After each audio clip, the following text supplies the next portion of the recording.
The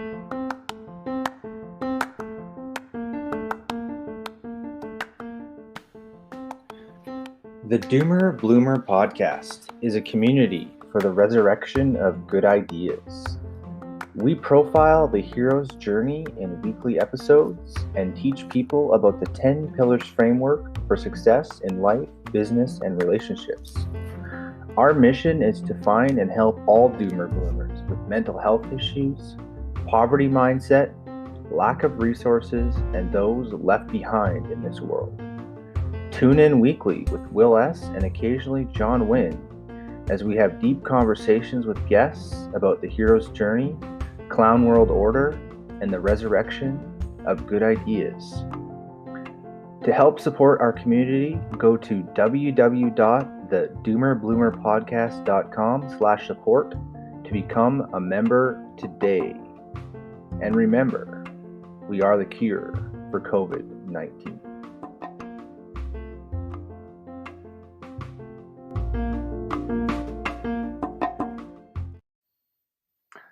All right. Welcome back to the Doomer Bloomer podcast with Will S. We're talking about the 10 pillars framework for success, health, wealth, and wisdom being the core, and how to become a doomer to a bloomer in your life, in relationships, business in general. Tonight on the podcast, I have I'm going to call you a longtime confidant. Let's say that. His name is Dayton, and he also goes by Dr. Autoflower on YouTube. How are you doing, Dayton? Oh, you're kind of glitching up. Oh, yeah. Hey, thanks for having me on the show, man. Not a problem. I'm just glad that we could set aside this time and catch each other and basically catch up on the happenings. We kind of had a bit of a pre-show chit chat. Dayton, for those of us who don't know who you are and what Dr. Autoflower is and what your channel is about on YouTube, would you give us like a elevator pitch? Yeah, I'll talk about that, and I guess it kind of goes in with my doomer bloomer kind of experience or whatever.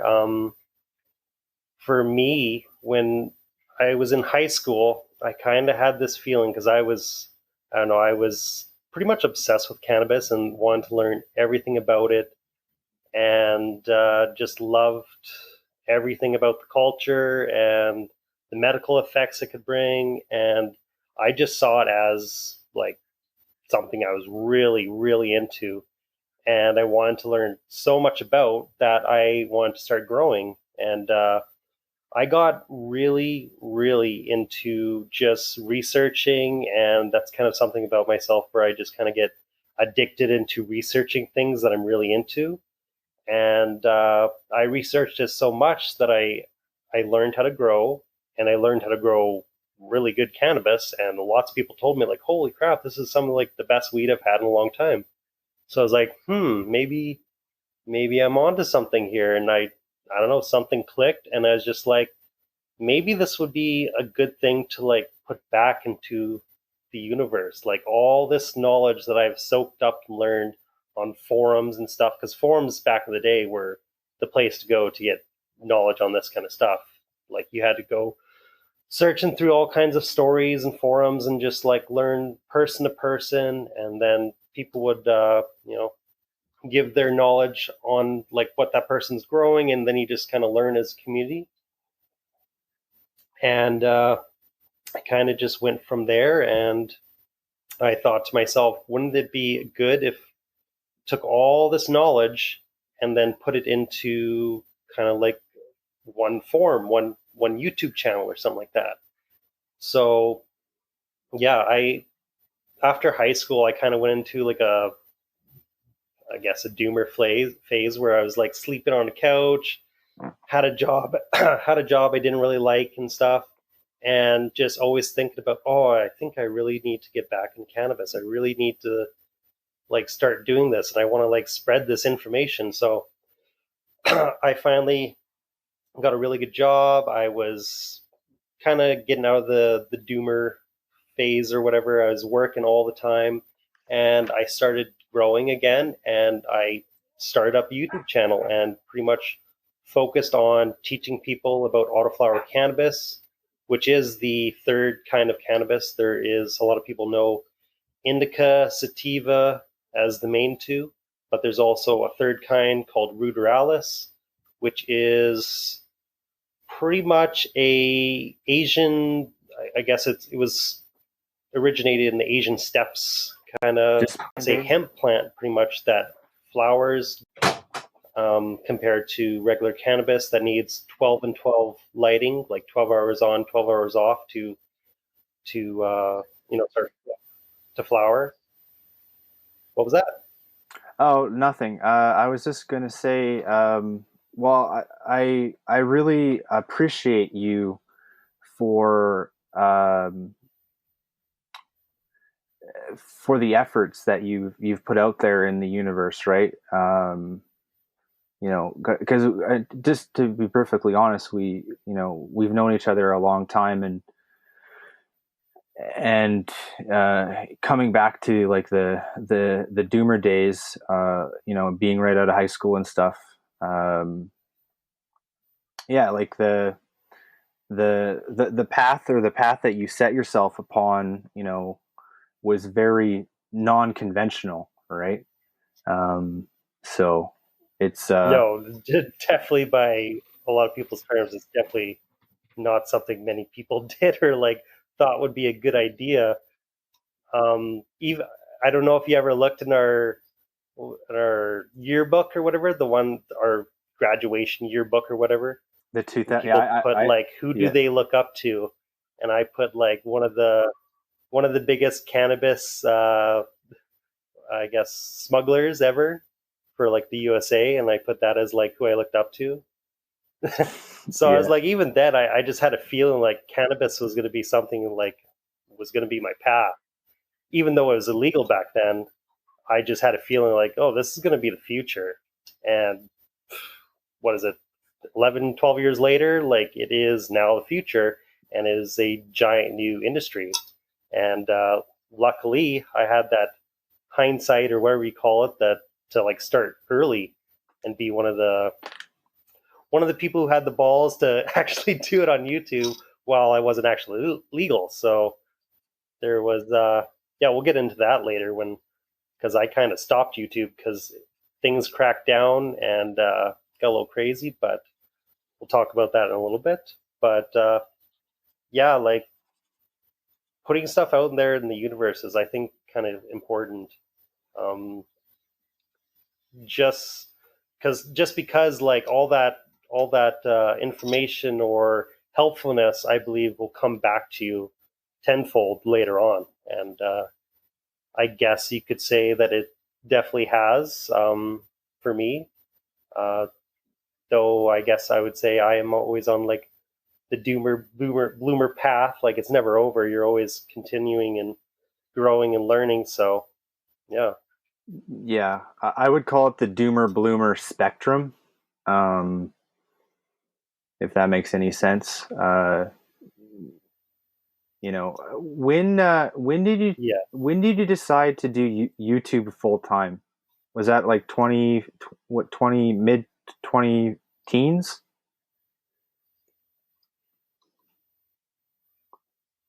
Um, well, when I got back, I'll tell you the YouTube story.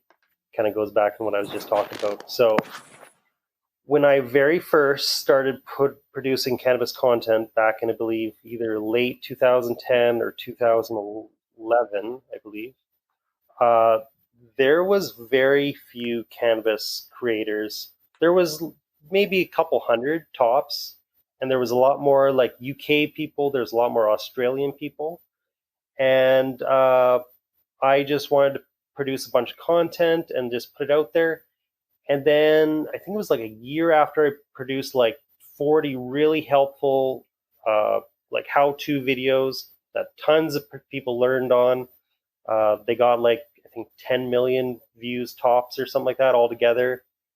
And I don't know, that's kind of cool to think about, that I've helped probably at least hundreds of thousands of people learn how to grow cannabis, and kind of keep things going or keep the ball rolling. From me, just one person learning, to tons and tons of people learning all the same information. I think it's very helpful and stuff, and I don't know, keeps the universe going. But back then, a year after I produced all that content, people started getting busted. The police were using some way to track people down, and people got word of it, and a lot of people freaked out, and a lot of people deleted their content, turned it all off.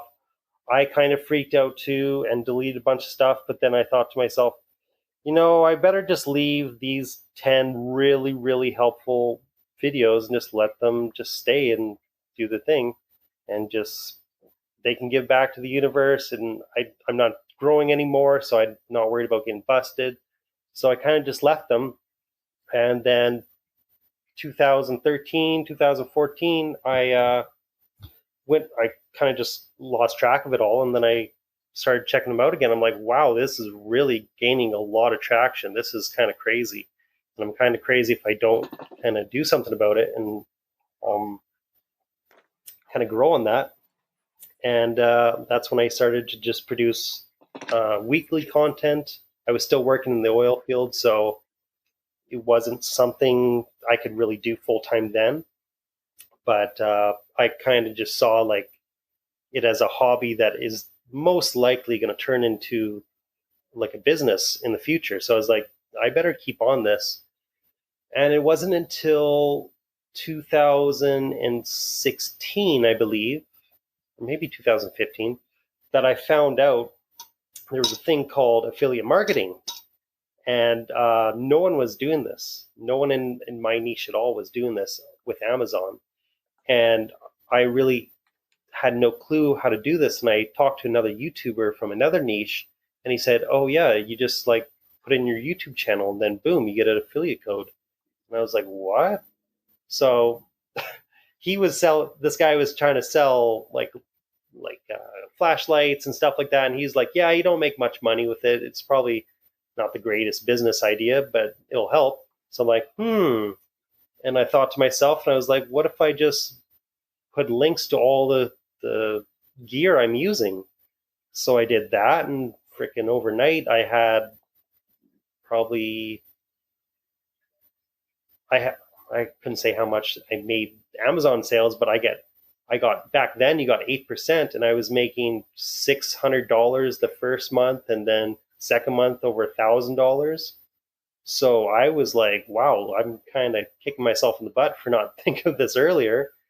And yeah, then I really started getting into it more and like seeing it as a business, and really starting to produce a lot more content. And it kind of snowballed from there, and started to work with companies, produce or kind of promoting their gear. And it's a really good industry or niche for that, because people are growing the cannabis. People want to learn how to grow the cannabis. They want to know what are the good gear to use to grow the cannabis. And it just, yeah, it seems like a really good relationship you had back then with the companies. And they were very eager to let people try out and make money with their grow lights. So that's kind of what I got into.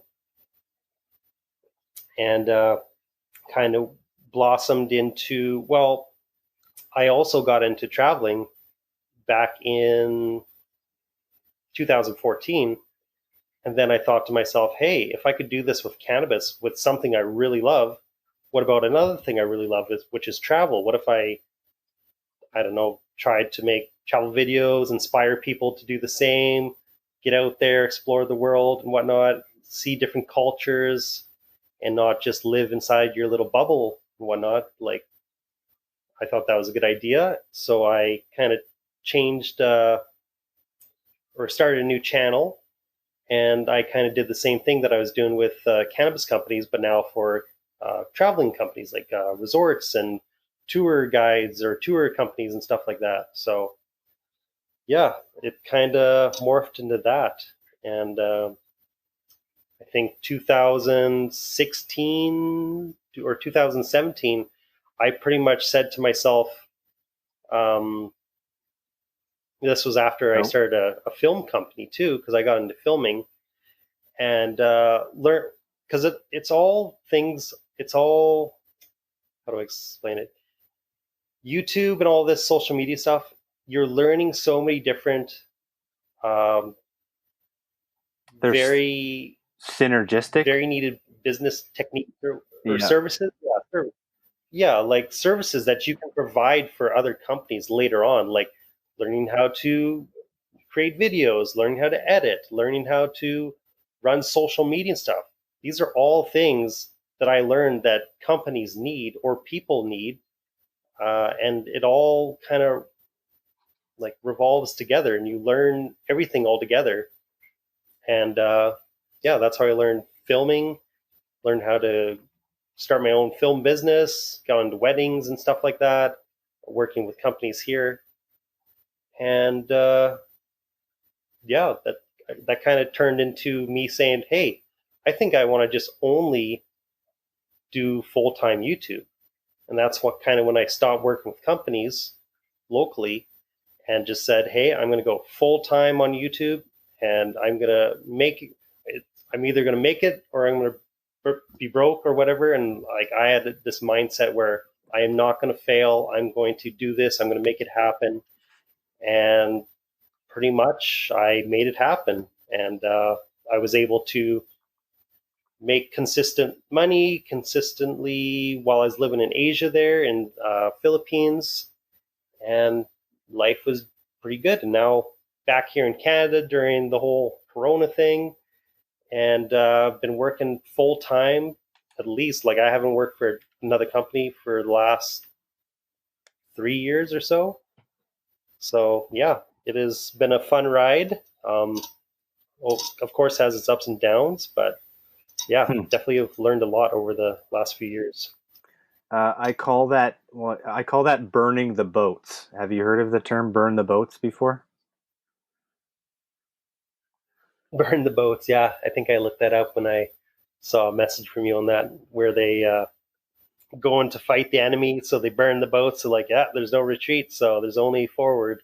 Right. The Roman So it was yeah, that's kind of what I did. a Roman tactic. So burn the boats in a sense. And uh, honestly, Dayton, you convinced me to do the same thing. We've Yeah, been I think we the conquistadors did the same. Yeah, yeah. So there, like you said, there is only that's four. that's kind of what I feel my purpose is to influence people to like chase something better in their life. I don't know, like chase a dream instead of, oh, I'm just gonna find a good job and I'm just gonna do that good job until I'm 50 or 60, then I'm gonna retire, then I'm gonna have fun. It's like, no, you can have your best life now. Yeah, I mean, to the logical extension of that, you know, I'm basically living off the grid essentially. Uh, you know, on my own terms now. It's been a uh, when was I? It was I think it was 2018. I think we reconnected.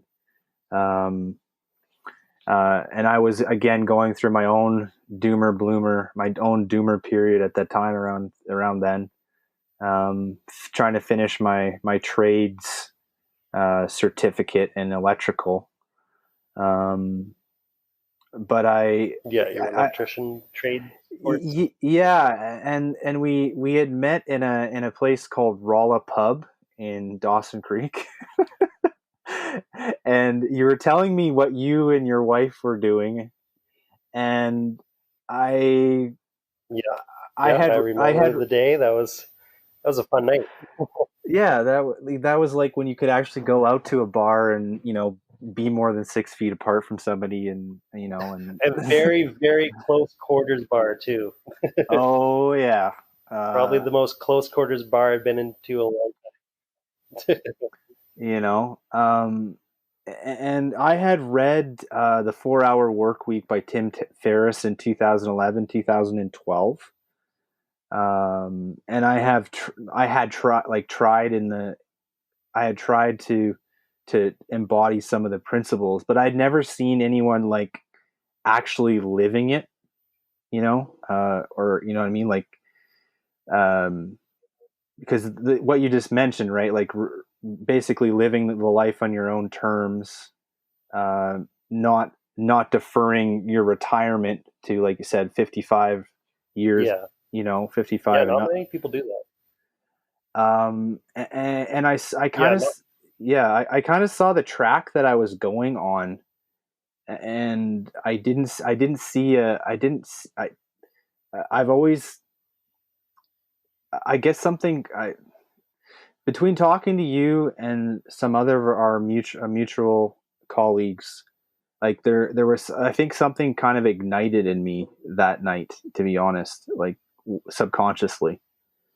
Um, we're looking at the logical conclusion of that, with the Doomer Bloomer podcast. That spark of desire has basically led me on the path I'm on now with the Doomer Bloomer podcast, Yukon Gold Energy, and the Daily Taoist. They're my yeah, my three major projects.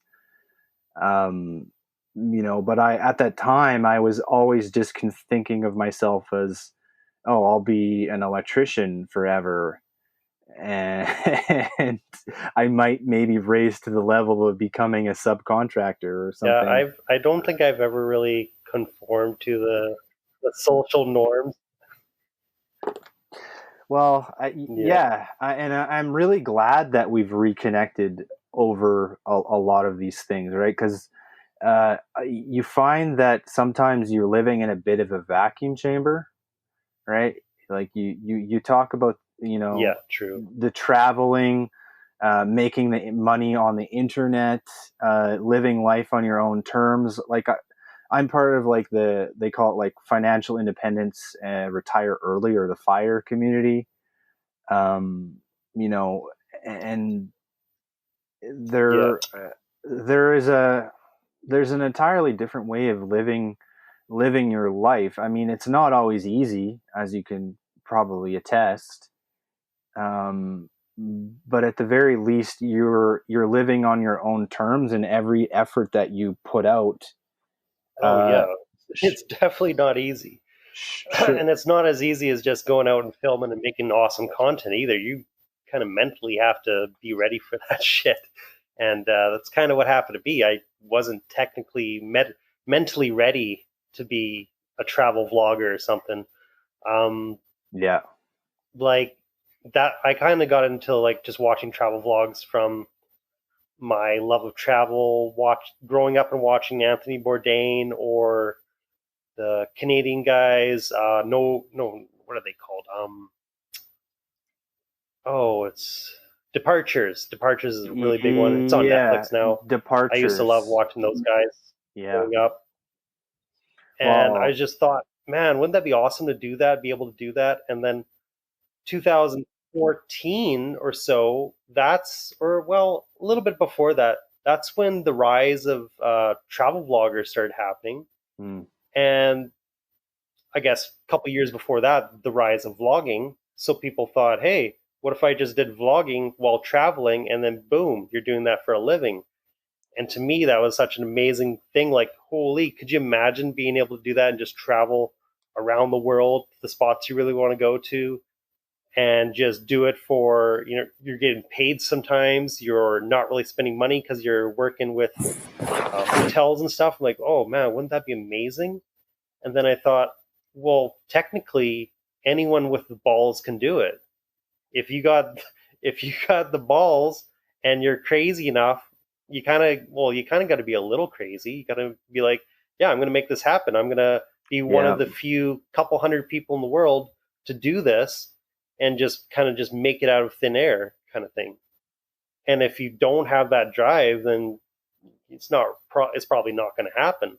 But if you're like, this is going to happen, I'm going to make this happen, I'm going to be one of those few hundred crazy people traveling around the world and, like, doing it for free.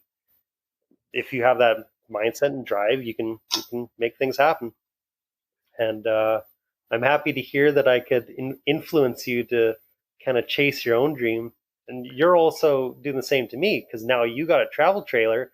I'm here at home, stuck, stuck growing weed to produce content for the internet, and because of that, like that's the duality of my two niches. If I do one niche, I can't do the other. If so, like I guess if I get bored, I can switch over to one or the other. But like it's kind of cool to see what you're doing, where you went and bought a travel trailer and you're going all in, where you're staying in it, living there, and doing what you want, producing your content, and trying to make things happen. So yeah, that's really cool to see. Yeah, and it's conducive to what I do because I'm not limited to geographic location. For like, I'm in the renewable energy field as like I would say my main occupation. And then the Doomer Bloomer Yeah, podcast is uh, well, it started as a labor of love between me and my friend John, because we saw what was happening with like the extreme leftism and the political correctness movement yeah, in the United States.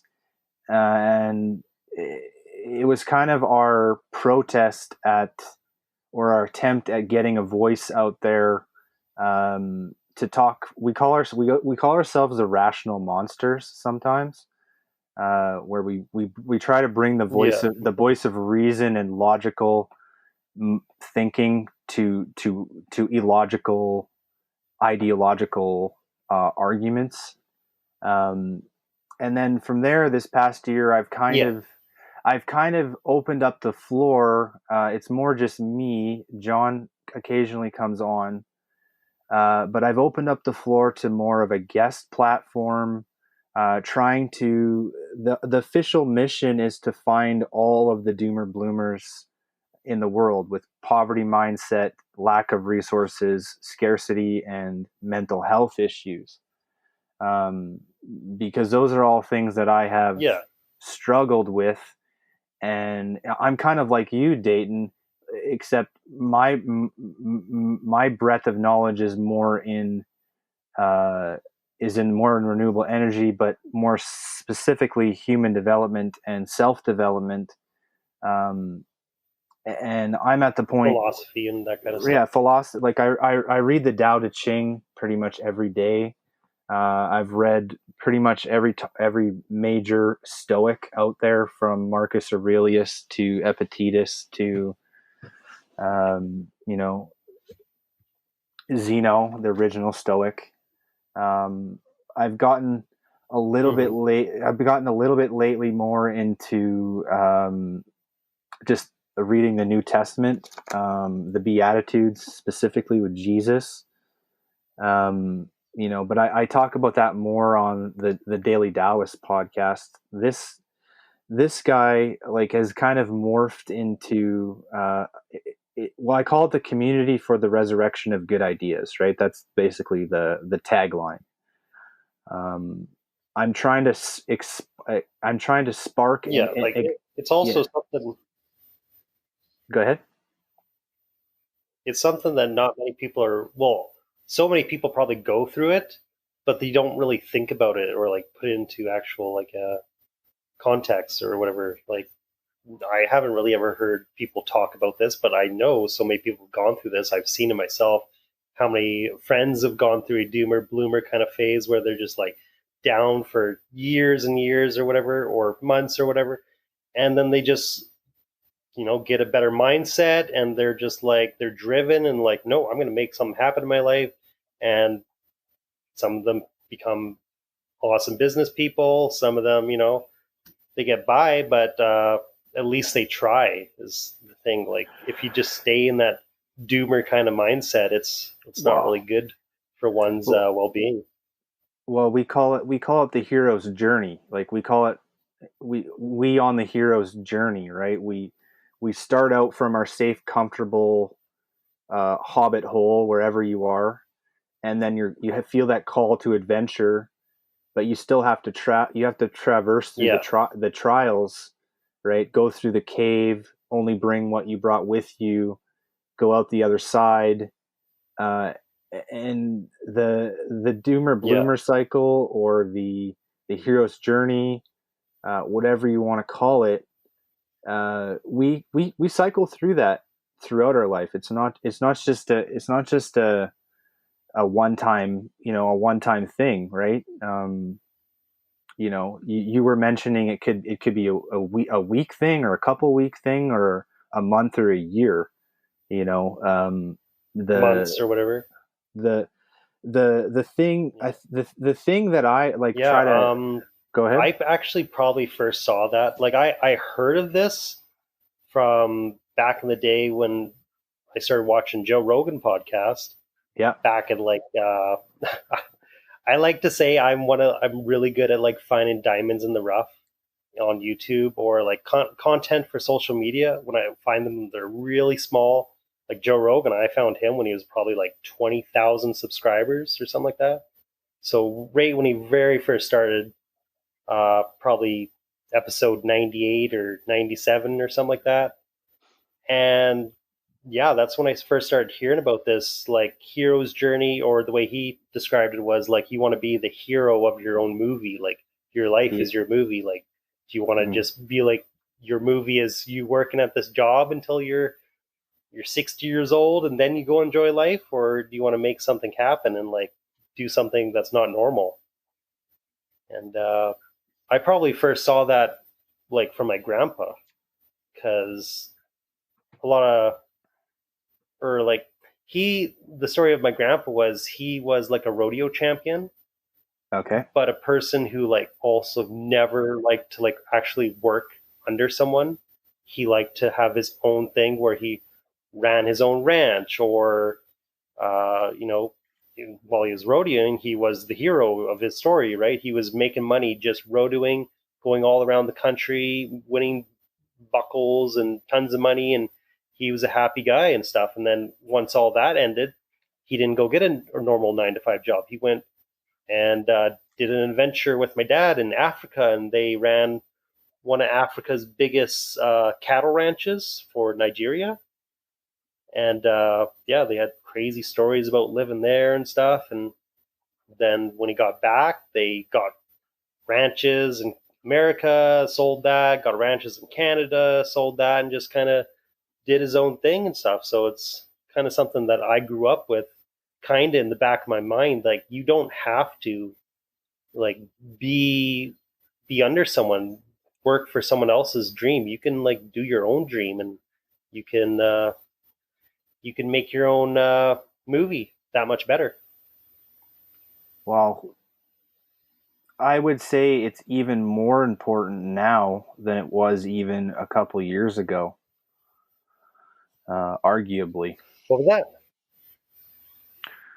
Well, in the post COVID era here, people have realized that if you have an internet connection, you can work from home, right? Yeah, yeah. No, I definitely hear what you're saying. The But I, whole Tim Ferriss thing kind of blew that up. well, I mean, I find that the 4 hour Like, work week is a misnomer, though, right? It happens. yeah, the whole 4 hour work week. I tried to get into it. Yeah, the whole 4 hour work week. I tried to get into that, but it's kind of wasn't really my style. Um, I don't know. Some people I know that was really into it. I met them in Thailand.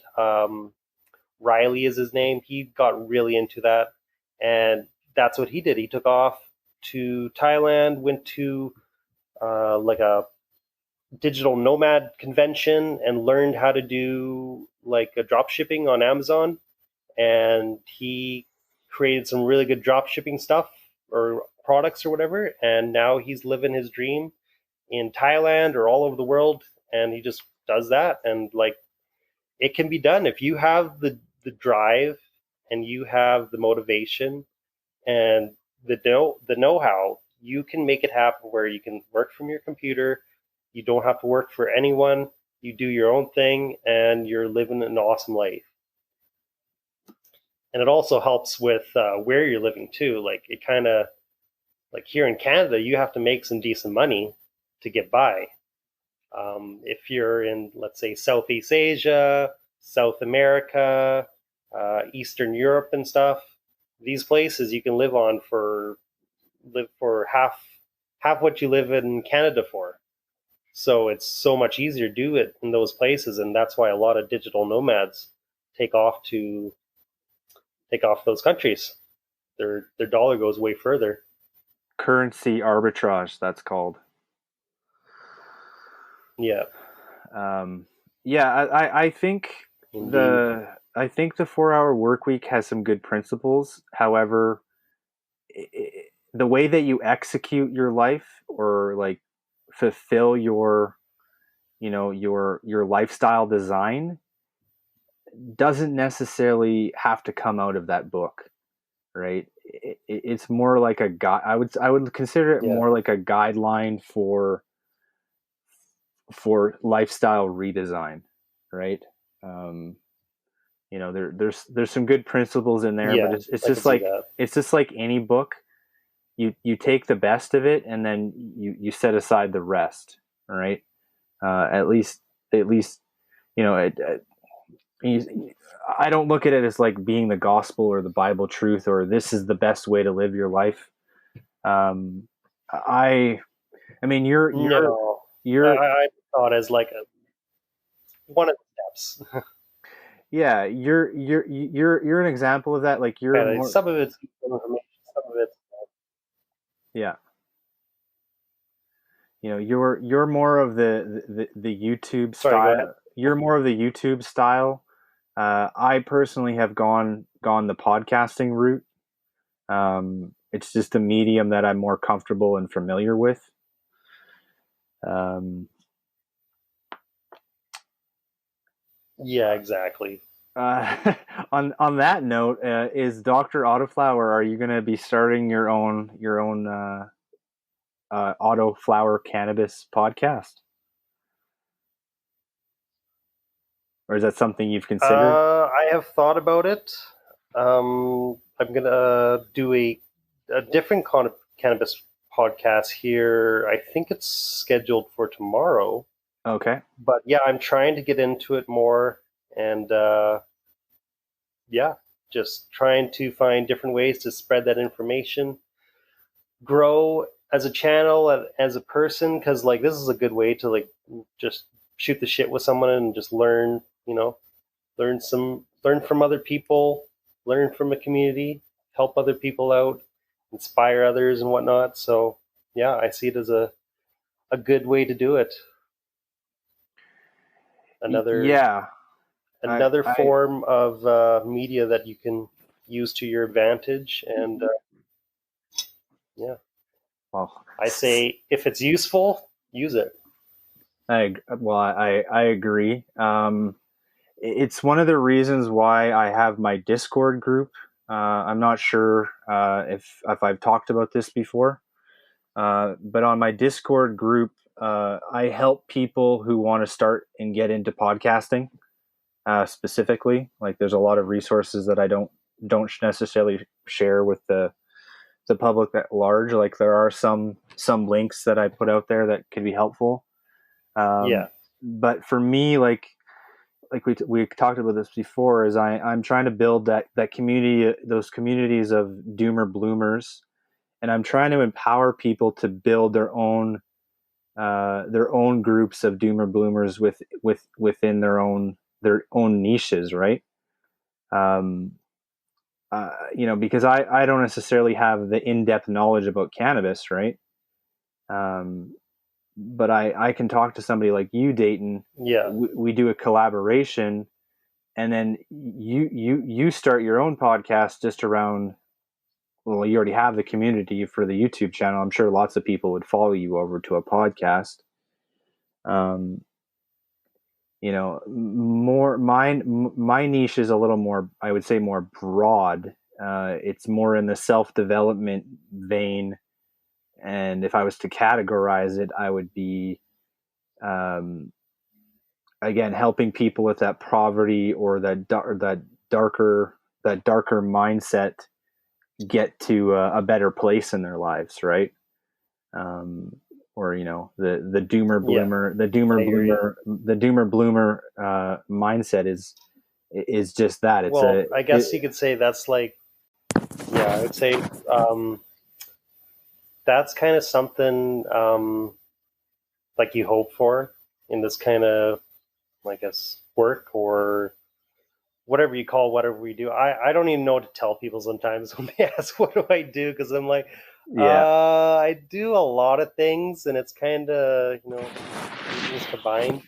But like something you want to do is like influence someone who influences other people, and they influence other people, and it's just like one big influenced snowball.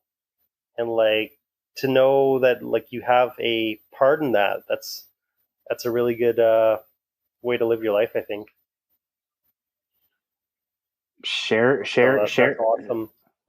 That's awesome that you're kind of doing that for a different kind of niche. So yeah,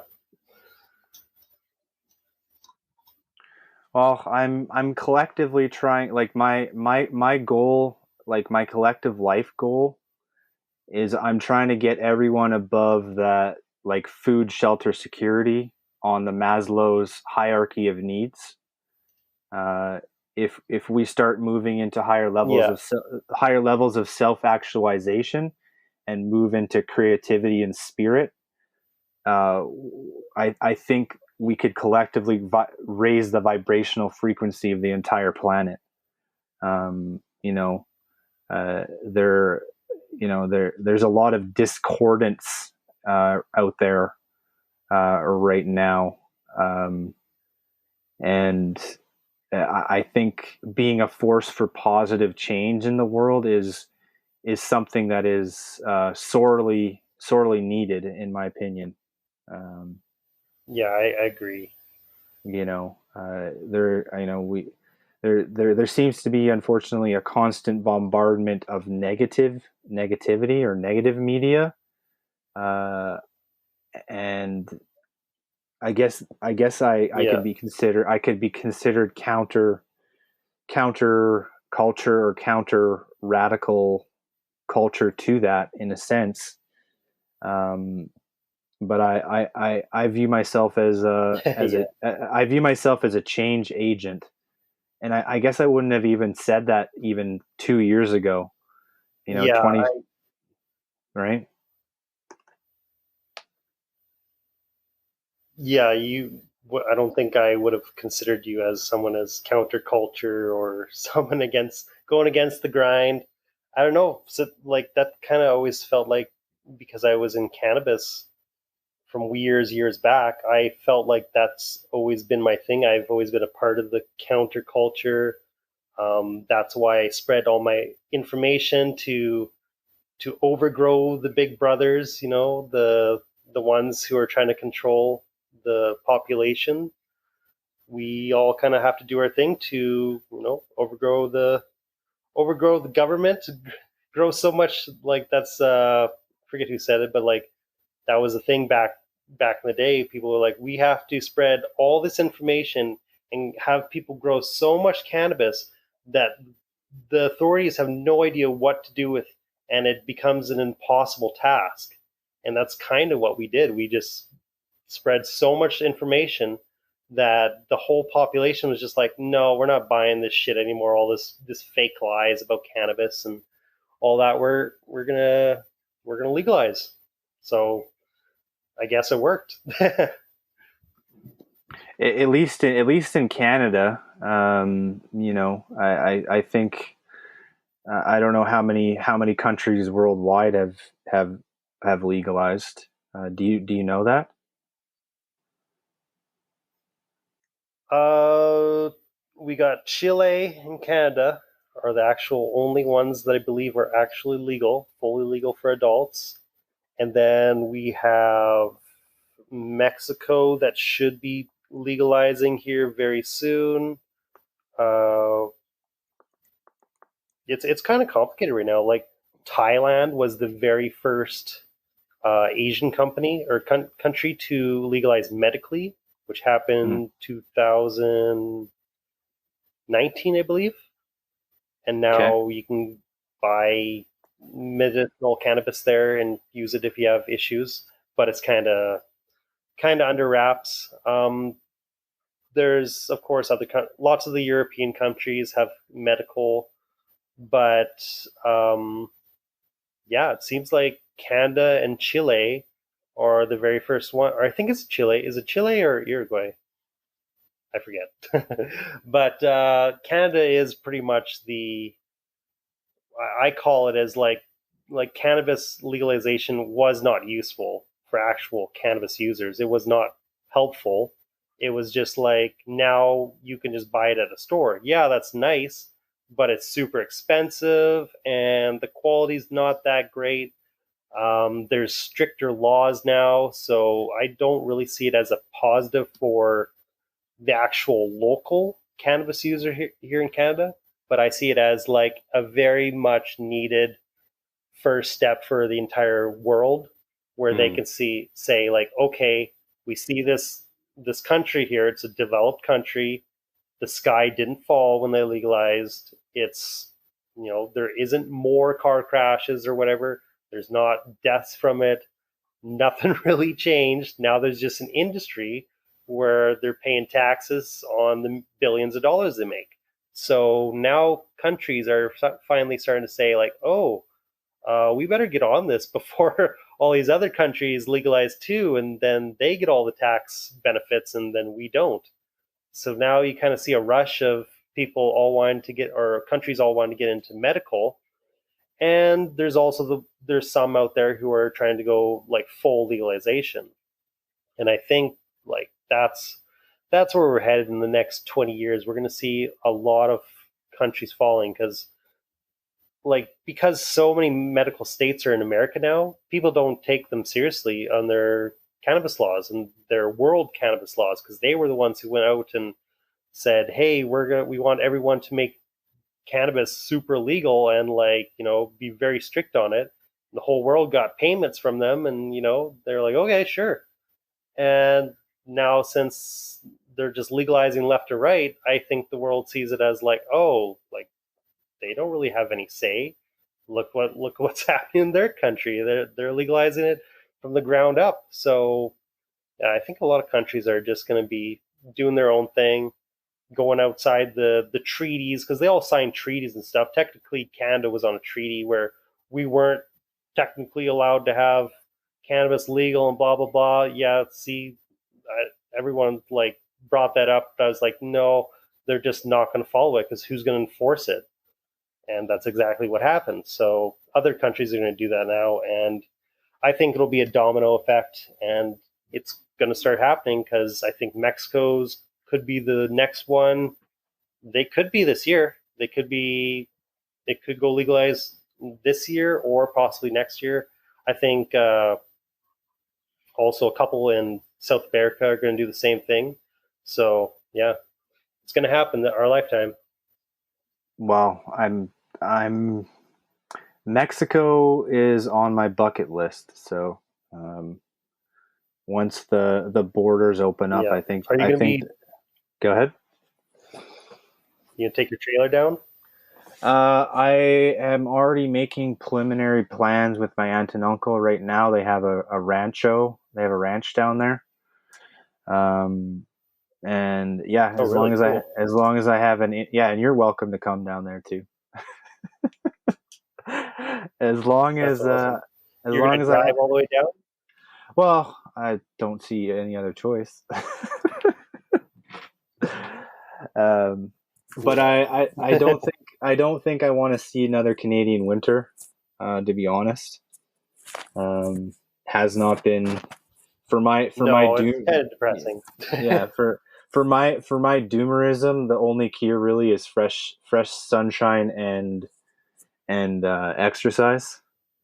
And basically from October until Yeah, April, like yeah, yeah. As you know, October to April is very very depressing up here. Yeah, I was gonna say like that's something that I really noticed like living in Southeast Asia.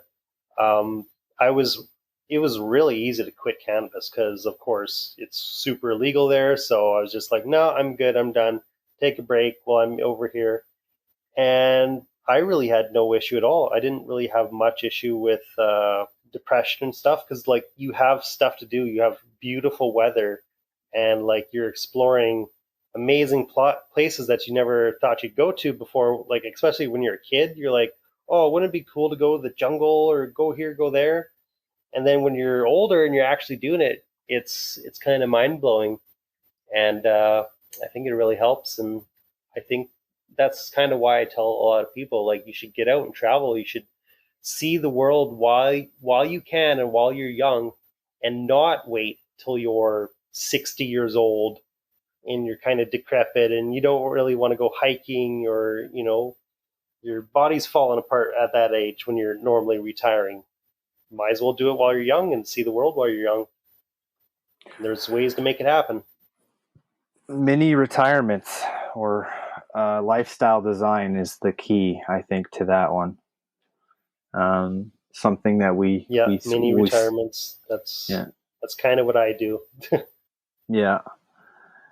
Even though it's not really a retirement, it's like I retire to something, a new project, and Yeah, then I'm busy with that. And I don't know.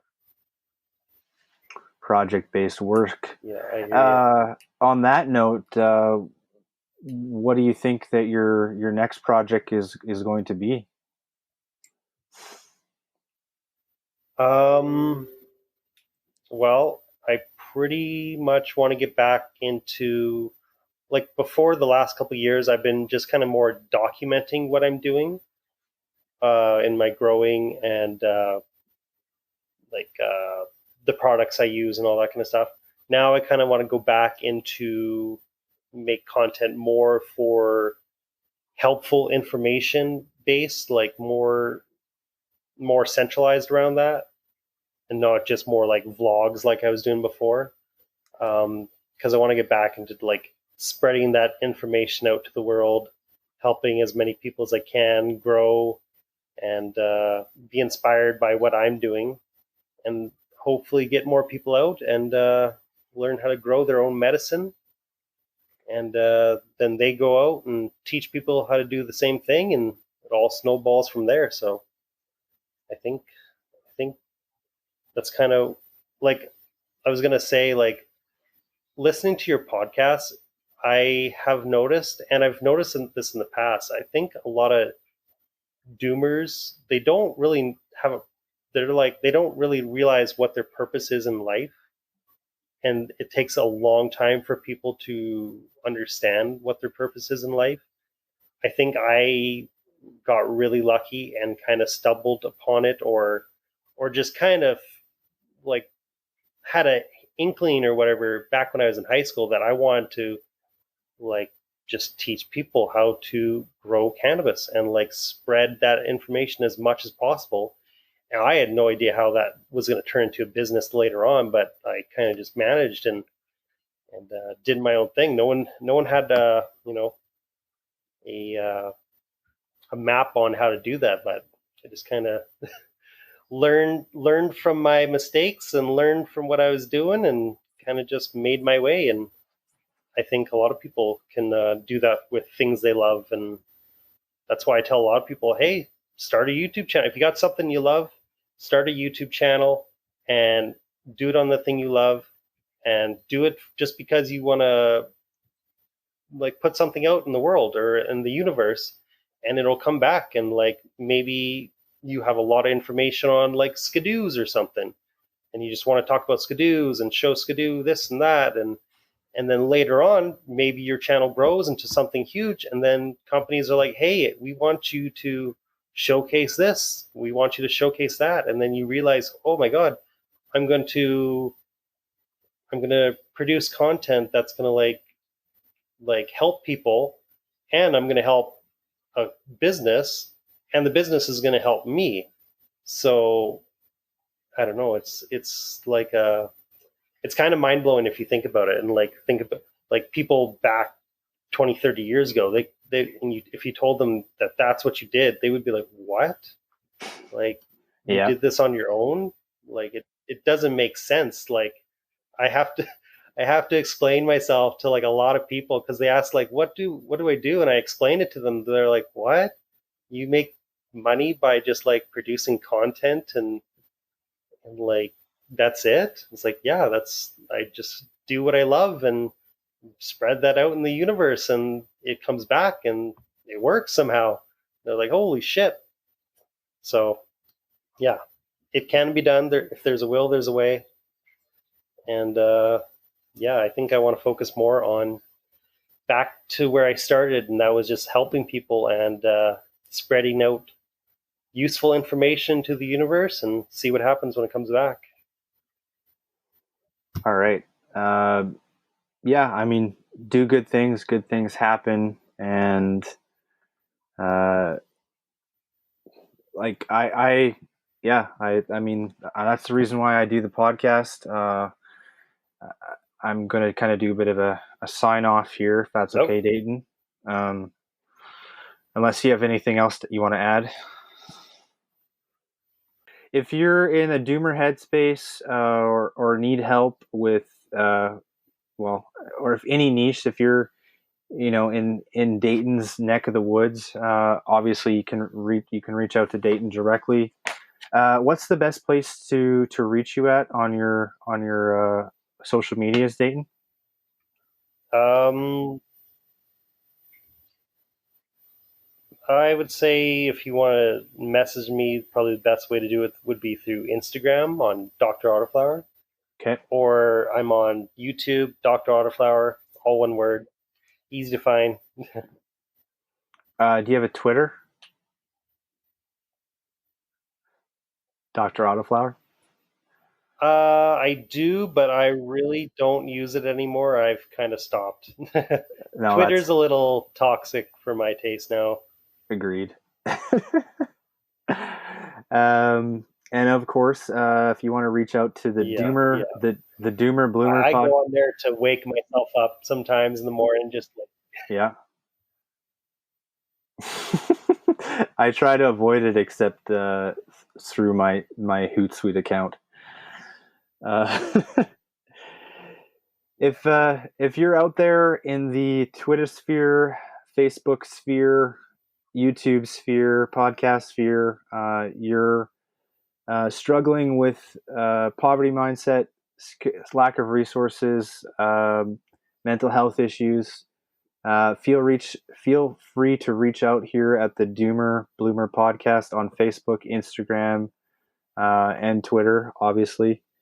Um, Thanks for coming on the show, Dayton, and dealing with my crappy yeah, thanks for internet. having me on. Yeah, my internet issues aside, I think it's going to be a good episode. Um, Everyone out there, Yeah, there was some glitchy parts that I tried to piece piece together, but I think I did okay. yeah. One bonus question that I always ask people is, what is your zombie plan? Oh, zombie plan. I think it's kind of close to my like Corona WW3 plan. It'd be like grab my possessions, my machete, and probably head to the farm, family farm, and start growing there. I like I I've always been prepared for like situations like that, and like have lots of seeds for vegetable farms and all that kind of stuff. So like I got my mom into my family into like really got into gardening last year, and I was like, yeah, this is probably a really smart thing we should be doing because you never know.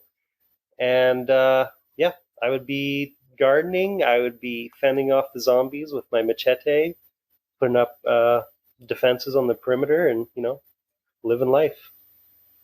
All right, I like that. Dayton, Dr. Autoflower, living life on his own terms, inspired me to do something more worthwhile with my life. So thank you. And uh, Yeah, yeah, man. have yourself a great Inspired to and aspire. You're yeah, trying to exactly. inspire me. I kind of want to get into van life. Yeah, man. Have a Can't great wait and to start. prosperous night wherever you are. Peace. Yeah, see you guys later.